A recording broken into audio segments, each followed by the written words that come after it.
Alright guys, a quick one. Here, I'll detail how to control volume without buttons in Samsung.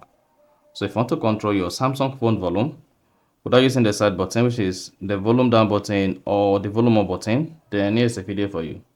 So if at the end of this you found this offer informative, please don't forget to like and then subscribe. Now to control volume without buttons in Samsung, all you need to do is go ahead and open the Samsung phone settings. So just go to your Samsung phone settings. On the settings page, scroll down, locate and click on sounds and vibration.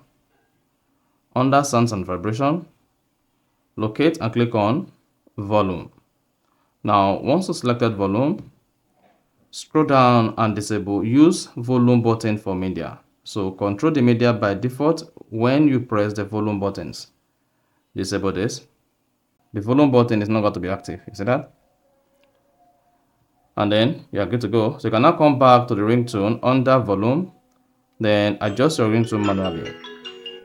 And also, when you are playing media, your Samsung phone will disable the feature to use the side buttons to increase or reduce your volume. So that is basically how to control volume without buttons in Samsung.